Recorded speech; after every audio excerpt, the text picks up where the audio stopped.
Welcome back. In this particular video, we are again talking about the MySQL commands and we are going to discuss about the DML, that is Data Manipulation Language commands, and this is part number 2. इसके previous session में already हमने DDL, that is Data Definition Language commands के बारे में discuss किया था. यदि आपने उस वीडियो को मिस कर दिया है और आप उस वीडियो को देखना चाहें तो ऊपर आई बटन पे क्लिक करके जा सकते हैं. नमस्ते student, this is Sanjay and welcome back to my YouTube channel tech tip now. चलिए सीखते हैं और सीखने के साथ साथ समझते भी हैं. But before that I would like to request you that please subscribe my channel if you are visiting for the first time, या अभी तक आपने मेरे चैनल को सब्सक्राइब नहीं किया है. And if you really like this video then please don't forget to like and share it as well. So चलिए आज हम बात करते हैं DML कमांड्स की और डिटेल में एक एक करके इसका एक्सप्लेनेशन देखते हैं एंड देन उसके बाद इसे एग्जाम्पल के साथ हम MySQL में चल के एग्जीक्यूट भी करते हैं. So now as you can see in your screen, जब हम MySQL कमांड्स के क्लासिफिकेशन की बात करते हैं तो हमने प्रीवियस सेशन में देखा था कि बेसिकली हम 3 डिफरेंट कैटेगरीज में अपने MySQL कमांड्स को रख सकते हैं. One is your DDL, second is your DML and third is your TCL. इसके साथ ही मैंने एक और कैटेगरी के बारे में आपको बताया था जिसे हम DCL के नाम से जानते हैं. DCL का मतलब होता है डेटा कंट्रोल लैंग्वेज. बहरहाल हम इन दोनों कैटेगरीज को यहाँ पे इग्नोर करेंगे और बात कर रहे हैं DDL और DML की. डेटा डेफिनेशन लैंग्वेज के बारे में डिटेल में हमने प्रीवियस सेशन में डिस्कस कर लिया है. यदि आप उस वीडियो को देखना चाहें तो ऊपर आई बटन पे क्लिक करके जा सकते हैं. आज हम बात कर रहे हैं DML की. सबसे पहले तो बात आती है कि DML का मतलब क्या होता है. We all know that DML is what basically data manipulation language.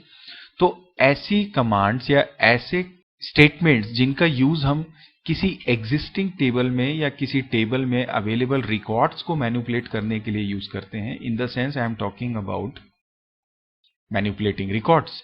Manipulate record करने का मतलब होता है जहां पे हम बेसिकली 4 ऑपरेशन की बात करते हैं and you all are aware with this, that is create, read, update and delete.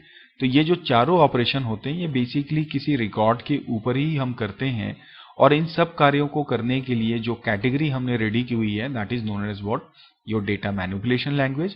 और according to this operations there are 4 basic commands we use. One is your select, second is your insert, third is your update and fourth is what your delete. Now इस session में एक एक करके चलिए अब हम इन सारे कमांड्स को समझने की कोशिश करते हैं. हम पहले सारे कमांड्स का सिंटैक्स देखते हैं, क्यों यूज करते हैं, उसका एक्सप्लेनेशन देखते हैं एंड उसके बाद में MySQL में चल के प्रैक्टिकली इन्हें एग्जांपल के साथ एग्जीक्यूट करके भी इन्हें समझने की कोशिश करेंगे. सो फर्स्ट ऑफ ऑल हम बात करेंगे इंसर्ट इनटू की. Now as it name employees, आप देख सकते हैं इंसर्ट इनटू, इसका मतलब ये जो स्टेटमेंट होता है या ये जो कमांड होता है इसको बेसिकली हम यूज करते हैं किसी टेबल में डेटा को इंसर्ट करने के लिए या किसी रिकॉर्ड को यदि हम किसी टेबल में इंसर्ट करना चाहते हैं. For that we can use what this insert into. So I can write. So now the question is that कि जब हम किसी टेबल में इंसर्ट करते हैं रिकॉर्ड्स को तो वो कितने तरीके से किया जा सकता है. बहुत ही सिंपल है. आपको 3 बातें याद रखनी है जब भी आप इंसर्ट इनटू के बारे में बात करते हैं. तो सबसे पहले तो ये होता है कि या तो आप जो टेबल है उसमें सभी फील्ड्स में डेटा इंसर्ट करें. तो एक तरीका ये होगा कि insert data into all fields. दूसरा ये हो सकता है कि आप स्पेसिफिक फील्ड्स में डेटा इंसर्ट करें. और थर्ड जो एक और इंपॉर्टेंट पॉइंट होता है वो होता है नल वैल्यूज को इंसर्ट करना. In the sense inserting null values. तो मैं कुछ इस तरह से इसे लिख देता हूं. तो ओवरऑल इंसर्ट इनटू कमांड के बारे में आपको इन 3 तरीकों से जानना बहुत जरूरी है. मैं एक एक करके इन तीनों के बारे में आपको बताता हूं. उनका सिंटैक्स देखते हैं विथ एग्जांपल. सबसे पहले मैं बात करता हूं इंसर्टिंग ऑल फील्ड्स की. इसके लिए जो बेसिक सिंटैक्स होता है, ऑल फील्ड का मतलब ये है कि मेरे टेबल में अगर 5 डिफरेंट फील्ड्स हैं, 5 डिफरेंट कॉलम्स हैं या एट्रीब्यूट्स हैं, उन सभी में मुझे रिकॉर्ड डालना है. तो उसके लिए तो सिंपली मैं लिखता हूं. सो नाउ आप देख सकते हैं मैंने इसके लिए जो सिंटैक्स लिखा है इसमें मैंने लिखा है इंसर्ट इनटू, देन उसके बाद आपको सिर्फ टेबल का नाम मेंशन करना है, फिर उसके बाद वैल्यूज कीवर्ड यूज करना है और ब्रैकेट के अंदर जितनी भी फील्ड्स हैं उतने नंबर ऑफ वैल्यूज को आपको इंसर्ट कर देना है. तो ये एक तरीका होता है हमारे सभी फील्ड्स में डाटा इंसर्ट करने का. फॉर एग्जांपल यदि मैं अपने आइटम टेबल में, सपोज मेरे आइटम टेबल में 3 फील्ड्स हैं, आइटम नंबर, नेम और रेट, और उन पे मुझे अगर डेटा इंसर्ट करना है तो उसका जो मैं कोड लिखूंगा वो कुछ इस तरह से होगा. मैं इसका एग्जाम्पल आपको दे देता हूं. So with the help of this example now you can understand कि कैसे हम सभी फील्ड्स में डेटा को इंसर्ट कर सकते हैं।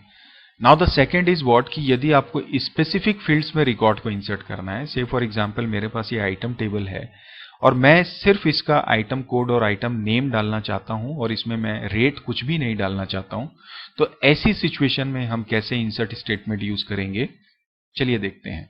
सो मैं बात कर रहा हूं स्पेसिफिक फील्ड्स में अगर रिकॉर्ड्स इंसर्ट करने हैं, तो ऑब्वियसली इसके लिए भी हम सबसे पहले तो लिखते हैं insert into table name, then उसके बाद हम स्मॉल ब्रैकेट ओपन करेंगे और जिन फील्ड्स में आपको डालना है वैल्यू उन सारी फील्ड को आप यहां पे ले लीजिए। So field 2 and so on, then close this bracket. उसके बाद में फिर नेक्स्ट लाइन में या उसी लाइन में आप कंटिन्यू कर सकते हैं with the help of keeping space. मैंने लिया वैल्यूज और जितने नंबर ऑफ फील्ड्स आप लेते हैं उतने नंबर ऑफ वैल्यूज को आप यहाँ पे पास कर देते हैं। ये होता है हमारे पास दूसरा तरीका स्पेसिफिक फील्ड्स में वैल्यू को डालने का। सिर्फ एक बात ध्यान रखनी है, हमें टेबल नेम के साथ उन फील्ड्स को भी मेंशन करना होता है। फॉर एग्जाम्पल यू कैन सी मैंने यहाँ पे आइटम टेबल में बताया कि मुझे सिर्फ दो फील्ड्स में डेटा इंसर्ट करना है, one is your item number and second is what your item name. So I can simply write field names and उसके बाद में मैं वैल्यूज में उतने नंबर ऑफ कॉलम्स की वैल्यूज को पास कर दूंगा। So I can write say item number 2 and name is my salt. So this is also we can use this insert into for a specific field. Third जो हमारे लिए एक important point होता है कि जब आप नल वैल्यूज को इंसर्ट करते हैं किसी टेबल में यूजिंग इंसर्ट इनटू, तो उसके लिए आपको सिर्फ दो चीजें ध्यान में रखनी है। एक तो ये होगा कि जब आप नल करें तो सारी फील्ड्स को आप जब लेके वर्क कर रहे हैं, या दूसरा स्पेसिफिक फील्ड में जब आप डेटा इंसर्ट करते हैं। नाउ सपोज दैट कि मेरे पास जो आइटम टेबल है उसमें तीन फील्ड्स हैं, नंबर, नेम और रेट। नाउ यहां पर मैंने कॉलम आइटम नेम को नल के लिए डाल के रखा है कि इसमें नल एक्सेप्टेबल है और रेट में भी एक्सेप्टेबल है। तो ऐसी सिचुएशन में मैं ये चाहता हूं कि अगर मैं यहां पे लिखूं insert into my table name is से आइटम, ऐसी सिचुएशन में जब मैंने फील्ड नेम स्पेसिफाई नहीं किया है, इसका मतलब मुझे सभी फील्ड्स के लिए डेटा फीड करना होगा। तो अगर मैं यहां पे लिखता हूं 3 और मुझे आइटम नेम को नल रखना है, तो मुझे स्पेसिफिकली नल यहां पे मेंशन करना होगा। देन उसका जो भी रेट हो, से फॉर एग्जांपल 30, 40, वो आप दे सकते हैं। ऑल्दो ये गलत स्टेटमेंट है, but just considering the case of null it is absolutely right. तो this is how you can insert. But अगर आप फील्ड नेम मेंशन करते हैं, अगर मैं स्पेसिफिक फील्ड्स लेके काम करूं या ऑल फील्ड्स भी लेना है और आप फील्ड नेम डाल के वर्क करते हैं, तो ऐसी सिचुएशन में जो हमारा कोड होगा वो कुछ इस तरह से होगा। सो नाउ आप देख सकते हैं मैंने यहाँ पे दो फील्ड मेंशन कर दी अपने टेबल के साथ में, one is your item number and second is your rate. अब अगर मैं यहाँ पे नल वैल्यू लेना चाहता हूं तो मुझे अलग से उसे मेंशन करने की जरूरत नहीं। मैं आई can simply right item number 4 and rate is suppose my 40। Now अगर आप इसे एग्जीक्यूट करेंगे तो ऑटोमेटिकली जो मेरी आइटम नेम की कॉलम है या जो फील्ड है उसमें अपने आप नल वैल्यू स्टोर हो जाएगी। So overall null value insert करना है, और अगर आपने फील्ड नेम मेंशन नहीं किया है तो आपको लिखना पड़ेगा, और अगर आप फील्ड नेम लेते हो और उस फील्ड को जिसमें नल रखना उसे इग्नोर कर देते हो, तब यहाँ पे वैल्यूज में उसे लिखने की आपको जरूरत नहीं पड़ती। So this is how we can understand insert into command. तो चलिए अब हम बात करते हैं सेलेक्ट स्टेटमेंट की। नाउ MySQL में हम जानते हैं सबसे ज्यादा जिस स्टेटमेंट को हम यूज करते हैं that is your select statement. जहां तक इसके पर्पस की बात है, we all know that it is used for accessing records. So मैंने यहां पे लिखा है it is used for accessing and retrieving records from a table conditionally और अनकंडीशनली। मीन्स आप क्राइटेरिया लगा के भी डेटा सर्च कर सकते हैं, जैसे आपको आइटम टेबल में केवल उन रिकॉर्ड्स को देखना है जिनका रेट 50 रुपीज से कम है, इसका मतलब वो कंडीशन की बात हो गई। और या फिर ये अनकंडीशनली का मतलब टेबल है उसके सारे रिकॉर्ड्स को आप एक्सेस कर लो या रिट्रीव कर लो। So that's why I have written this conditionally और अनकंडीशनली।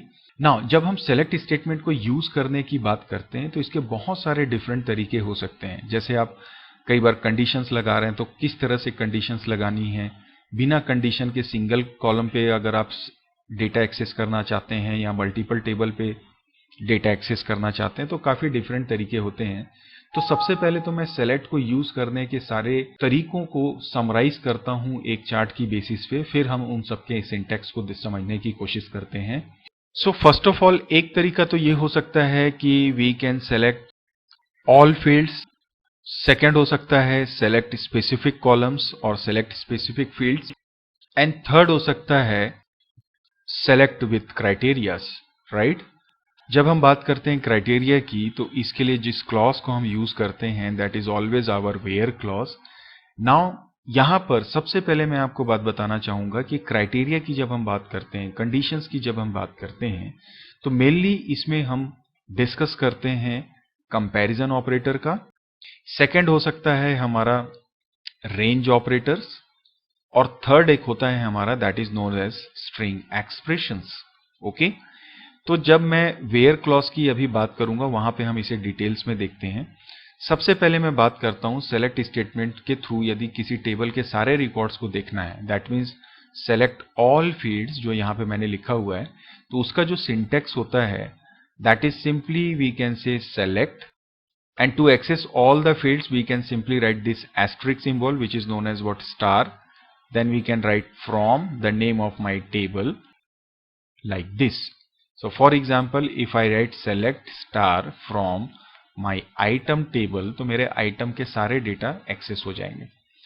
दूसरा तरीका जो हो गया वो स्पेसिफिक फील्ड्स का होता है, जिसमें कि हम सिंपली लिख सकते हैं select, say for example item number, item name, obviously from my table name that is my item.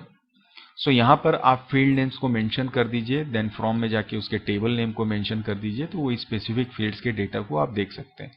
तो इसमें तो कुछ खास बात नहीं है। बात आती है वेयर क्लॉज की, तो चलिए हम बात करते हैं सबसे पहले सेलेक्ट विथ वेयर क्लॉज और इन डिफरेंट ऑपरेटर्स की। इसे समझने के बाद में फिर हम एक एक करके इनके एग्जीक्यूशन को देखते हैं। सो जैसे मैंने आपसे बात की, मैं अभी बात कर रहा हूं select with where clause. Now first of all remember that select is used for accessing records from a given table, and where is a clause which is used for putting criteria. So where is actually used to set criteria simply, and we can use this where clause not only with this select statement, we can use it with delete statement or update statement as well. But the purpose of this where clause is to implement criteria in given expressions. Now जब हम criteria की बात करते हैं तो इसके लिए जो तीन ऑपरेटर्स मैंने आपको बताया, सबसे पहला होता है जहां पे हम यूज कर सकते हैं कंपैरिजन ऑपरेटर। नाउ जो कंपैरिजन ऑपरेटर्स होते हैं they can be greater than, less than, equal to, greater than equal to, less than equal to, and we can also use this symbol that is actually known as what you're not equal to. तो इन सभी का इस्तेमाल आप कर सकते हैं comparison करने के लिए।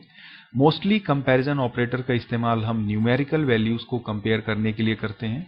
इसी तरह से सेकंड हमारे पास होता है that is known as what your range operator, और रेंज ऑपरेटर में भी हम दो डिफरेंट ऑपरेटर्स यूज करते हैं। एक होता है हमारे पास में बिटवीन एंड, और दूसरा जो होता है that is known as what your in operators.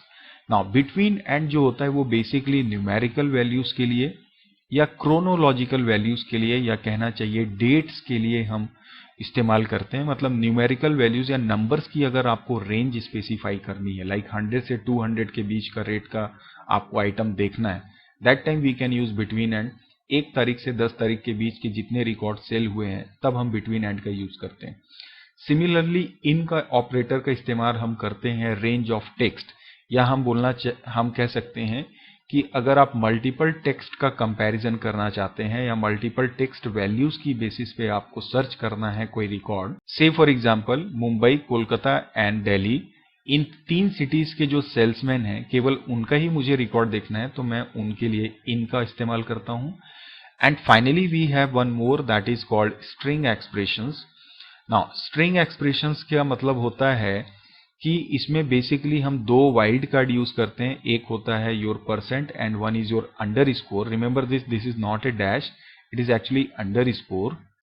So the percentage का मतलब होता है all characters, means any set of character, and under score का मतलब होता है एनी सिंगल कैरेक्टर, राइट। सो इन सभी को हम यूज करते हैं हमारे वेयर क्लॉज में सेलेक्ट स्टेटमेंट के साथ, ताकि हम कंडीशन इंप्लीमेंट करके डेटा को एक्सेस कर सकें। तो चलिए मैं इन सभी का सिंटैक्स आपको एक एक करके दिखा देता हूं। तो सबसे पहले तो बात आती है कि स्टैंडर्ड सिंटैक्स क्या होता है अगर आप सेलेक्ट के साथ वेयर क्लॉज यूज करते हैं। तो first of all it should be select. So now you can see, यहाँ पे मैंने ये पूरा सिंटैक्स लिखा है, सेलेक्ट फ्रॉम वेयर। सेलेक्ट में फील्ड नेम मेंशन करना है तो कर सकते हैं, या अदरवाइज आप स्टार लेते हैं। फ्रॉम में ऑब्वियसली हमारा टेबल का नेम होगा और वेयर में हम क्राइटेरिया क्लॉज देते हैं। एग्जाम्पल्स के लिए जैसे मैं बात करूं, सो यू कैन सी यहाँ पे मैंने कंपैरिजन ऑपरेटर यूज किया है कि उन सारे आइटम्स को सर्च करके दिखाइए जिनका रेट 100 रुपीज से कम है। तो ये मैंने कंपैरिजन लिया। सिमिलरली यहाँ पे मैंने यूज किया है बिटवीन एंड ऑपरेटर, जहाँ पे मैं बोल रहा हूँ कि जिनका रेट 50 से 200 के बीच है, सिर्फ उन्हीं आइटम्स को दिखाइए और उनके सारे रिकॉर्ड्स को दिखाइए। तो कुछ इस तरह से हम क्वेरी लिखते हैं। Similarly if I write, so now you can see here मैंने लिखा है select star from item where item name like S percentage. तो ये क्या करेगा, जितने भी आइटम नेम हैं जिनका नाम एस से शुरू होता है, उसके बाद कितने भी नंबर ऑफ कैरेक्टर्स हो सकते हैं, ये उनको डिस्प्ले कर देगा। And similarly if you right, so in this expression you can सी मैंने लिया है underscore then A then percentage. मतलब पहला कैरेक्टर कुछ भी हो सकता है, सेकंड कैरेक्टर हमेशा ए होना चाहिए, और ए के बाद फिर कितने भी नंबर ऑफ लेंथ की स्ट्रिंग हो सकती है। सो यहां पर ये इसका जो आंसर आएगा वो कुछ इस तरह से होगा। अगर मैं शुगर को देखना चाहूंगा तो ये यहाँ पे एक्सेप्ट नहीं होगा। अगर मैं यहाँ पे सॉल्ट देखूं तो सॉल्ट मेरा इसके क्राइटेरिया से मैच करता है। So I think now you can understand underscore A percentage का मतलब क्या है। तो यहाँ पर आप ऑब्जर्व करेंगे हम जो ऑपरेटर यूज कर रहे हैं that is called your like operator. तो पिछले सेक्शन में जो मैंने आपसे बात की, जब हम स्ट्रिंग एक्सप्रेशंस को डिफाइन करते हैं तो इसके लिए जो ऑपरेटर हम इस्तेमाल करते हैं दैट इज कॉल्ड योर नल। और चौथा, इसमें एक और चीज इंपॉर्टेंट मैं बताना चाहूंगा कि कई बार हमें नल से भी कंपैरिजन करना होता है वेयर क्लॉज में। तो उसके लिए या तो हम लिखते हैं इज नल या फिर हम लिखते हैं इज नॉट नल। तो ये भी हमारे क्राइटेरियाज में हो सकता है। तो इसका भी एग्जाम्पल मैं लिख देता हूं। So now you can see यहाँ पे मैंने लिखा है select star from item where item name is null. मतलब जितने भी आइटम नेम नल है उनका रिकॉर्ड मुझे एक्सेस करके दिखा दो। So overall this is how we can use where clause with select statement to implement criteria by using or applying various operators। तो जितने भी ऑपरेटर्स मैंने बताए हैं इनको ही हमें यूज करना होता है। So let's talk about next statement that is my delete। Now we all know that delete का मतलब ही होता है रिकॉर्ड्स को डिलीट करना। So यदि किसी टेबल से आप रिकॉर्ड्स को डिलीट करना चाहते हैं कंडीशनली और अनकंडीशनली फ्रॉम ए टेबल, तो हम डिलीट क्लॉज का यूज करते हैं। नाउ डिलीट को यूज करने का जो तरीका होता है, दिस इज समथिंग मीन्स मैं बात कर रहा हूं यहाँ पे सिंटैक्स की। सो वी ऑलवेज राइट, एक तो ये सिंटैक्स होता है, अगर आप डिलीट फ्रॉम टेबल नेम लिखेंगे तो ये सारे रिकॉर्ड्स को डिलीट कर देगा। और अगर आप लिखते हैं delete from table name where criteria I am giving, so यहाँ पे ये स्पेसिफिक रिकॉर्ड्स को क्या करेगा, आपके टेबल से डिलीट कर देगा। For example if I write this will delete all the records from item table, and if you write delete from item where rate is less than 20, तो ये केवल उन रिकॉर्ड्स को डिलीट करेगा जिनका रेट 20 रुपीज से कम है। And similarly one more statement or you can say clause we can use in DDL command, that is our update. Now update is obviously for updating records. Now whenever you want to update a particular record in a given table, so the syntax should be like, you can see here update then table name, then set में जाके हम field name देते हैं और उसकी जो भी नई वैल्यू हमें डालनी है वो हम डालते हैं। And then we put where clause अगर जरूरत पड़े तो, अदरवाइज किसी भी कॉलम के सारे रिकॉर्ड्स को हम अपडेट कर सकते हैं। अगर कंडीशनली हमें पर्टिकुलर फील्ड के पर्टिकुलर रिकॉर्ड्स को ही अपडेट करना है, then we can use this where clause.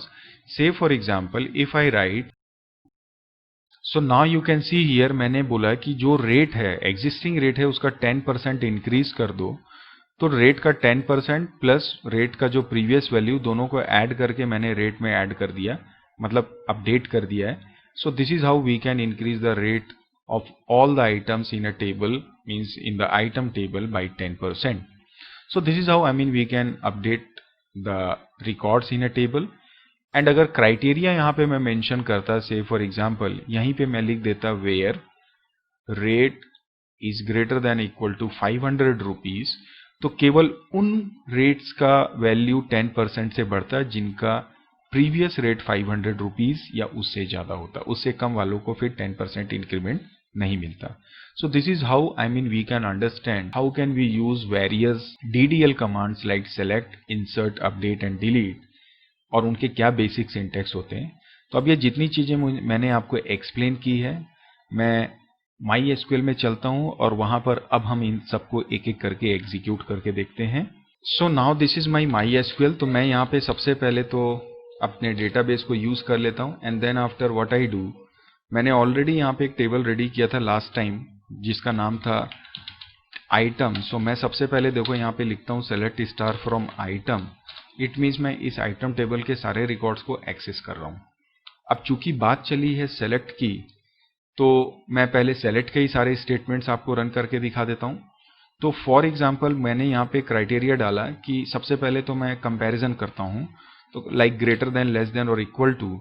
So I can simply write select then star then from my table name is item, and यहाँ पे मैं वेयर क्लॉज को यूज करता हूँ और मैं बोलता हूँ where rate is greater than और equal to 50 rupees.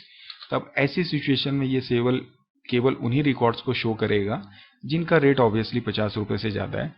And next time if I right select star from item, ये तो मेरा हुआ कंपैरिजन. अगर रेंज ऑपरेटर मैं इस्तेमाल करना चाहूँ तो I can simply right rate between 10 and say for example 50 rupees, then just put this semicolon. So it is showing you that empty set because मैंने यहाँ 100 कर दिया. अब अगर मैं 10 से 50 करना चाहता हूँ, so now you can see 10 से 50 के बीच ये तीन आइटम्स आपको शो कर रहा है. सिमिलरली अगर मैं रेंज में इन ऑपरेटर का इस्तेमाल करना चाहता हूँ तो इन का मतलब वो where या care के साथ यूज होगा. सो वेयर आई नेम अगर मैं लिखता हूँ यहाँ पे इन, say for example soap, then I write say brush and say poha, then you see what happens. But all these strings should be kept in single quotation marks, so I am taking into single quotations. So let's try to execute now. So now you see यहाँ पे सिर्फ soap और पोहा है, brush तो available ही नहीं है. So this is how we can use in operator. The next is my string expressions. So उसके लिए मैं क्या करता हूँ, यहाँ पे अगर मैं लिखता हूँ item name like S% and then semicolon, then see, यहाँ पे मैं इसे सिंगल कोटेशन में ले लेता हूँ, then you run it. So now you can see जितने भी S से शुरू होने वाले आइटम नेम्स हैं उनका रिकॉर्ड आपके सामने आ चुका है. Similarly if I try to write say underscore A then S star, then you see, sorry ये S को मैं रिमूव करता हूँ. फर्स्ट कोई भी कैरेक्टर हो सकता है, सेकंड कैरेक्टर A होना चाहिए. So now you can observe SAPA, salt and paste को ये दिखा रहा है. So this is how we can use this. Now the next thing is that मैं चाहता हूँ उन आइटम नेम्स की डिटेल देखना जिनकी वैल्यूज नल है. तो ऐसी सिचुएशन में we can write item name is, you can say what your null, then what you run it, so it is showing you the empty set. So what I do, अभी मैंने select के तो सारे statements देख लिए, मैं insert statement use करता हूं. तो से फॉर एग्जांपल मैं इंसर्ट करता हूं एक वैल्यू से insert into my table name is item. अगर स्पेसिफिक फील्ड चाहिए तो मुझे फील्ड मेंशन करना पड़ेगा, बट मुझे सारी वैल्यूज डालनी है. सो मैं वैल्यूज में चलता हूं. माय आइटम नंबर इज से 9 and this time I am taking new item से ब्रश, एंड इसके बाद में मैं कॉमा लगा के इसकी वैल्यू डाल देता हूं से 30 rupees and then semicolon enter. So you can see it is inserted. Now you can check it. So this 9 number is inserted in your item table. Now the question is that अगला item मैं जो डालना चाहता हूं उसका item name नल होना चाहिए. तो मैंने आपको बताया कि अगर आप लिखते हो insert into items और values, मतलब आपने फील्ड नेम नहीं दी है, ऐसी सिचुएशन में अगर आप देते हो 10 और चूंकि मुझे आइटम नेम नल रखना है और मैं सीधे अगर इसका रेट डाल देता हूं से फॉर एग्जांपल 50, एंड इसके बाद में अगर इसे मैं रन करूंगा तो ये एरर शो करेगा। इसलिए मुझे यहाँ पे मेंशन करना होगा नल वैल्यू को, then comma, and then if I try to run this, then see it is showing the row affected. You can check it, ये काम कर रहा है कि नहीं कर रहा। So you can see the 10 number record is inserted with null value in the item name. तो ये तो एक तरीका होता है आइटम डालने का। दूसरा एक तरीका ये हो सकता है कि मैं अगर इस आइटम फील्ड में मेंशन कर दूं, से फॉर एग्जांपल आइटम नंबर मुझे इंसर्ट करना है, तो आइटम नंबर फील्ड लिया और दूसरा मैंने फील्ड लिया रेट, एंड इसके बाद में फिर से मैं लिख देता हूं इसको, और यहां पे मैं अब क्या करूंगा, 10 लिया मैंने, इसको आइटम नंबर को मैं 11 कर देता हूं, और नल अब मुझे लिखने की जरूरत नहीं है। मैं यहां पे इसका रेट से फॉर एग्जांपल 300 कर देता हूं। So now if you try to execute this, so देखिए ये ऐड हो गया और मेरे आइटम नेम में नल चले गया होगा। चलिए चेक करते हैं। So now you see here 11 is my null. So this is how we can insert values using null values and दूसरे तरीके से भी। और आपको ये भी समझ में आया कि स्पेसिफिक फील्ड्स में अगर वैल्यू डालनी तो हम कैसे डालते हैं। नाउ द नेक्स्ट थिंग कि अब जो मैंने यहाँ पे नल वैल्यूज डाली हुई हैं आइटम नेम में, तो मैं उनका नल को चेंज करके कोई स्पेसिफिक नेम देना चाहता हूँ। जैसे 10 नंबर आइटम नंबर है, उसका जो नेम है इट शुड बी से सॉस। तो उसके लिए मैं जो स्टेटमेंट लिखूंगा, अपडेट लूंगा, मैंने टेबल का नाम दिया आइटम, मैंने बोला सेट, क्या आइटम नेम को सेट कर दो किससे, मैंने जैसे बोला सॉस के नाम से। सो मैंने ये सॉस लिखा, बट कंडीशन मेरी ये है where item number equal to my 10, then semicolon and press enter. So now you see my value will be updated. अब अगर मैं इसे सेलेक्ट स्टार फ्रॉम आइटम करूं, सो यू कैन ऑब्जर्व मेरा 10 नंबर का रिकॉर्ड सॉस से convert हो चुका है।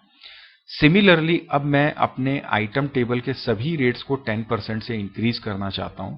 तो उसके लिए जो स्टेटमेंट मैं यहां पे लिखूंगा, I will write update item set rate equal to से रेट प्लस जो भी मेरा रेट है मल्टीप्लाइड बाई 10/100। सो ये मेरा 10% हो जाएगा। So this will be my criteria, then press enter. देखिए सारी रिकॉर्ड्स अपडेट हो चुकी हैं। अब अगर मैं सेलेक्ट स्टार फ्रॉम करूं, so right now it is 330, earlier it was 350 का 55 हो चुका है। So this is how we can update values. And similarly delete अगर मुझे करना है कि मैं चाहता हूं जिस आइटम का नाम या नल है उसे डिलीट करना है, तो I can simply write delete from my table name, that is my item, and here I am setting a criteria where item name is my null, then run it. So now you can see it is executed. अब अगर आप select करके देखें तो देखिए नल वाला record यहां से डिलीट हो चुका है।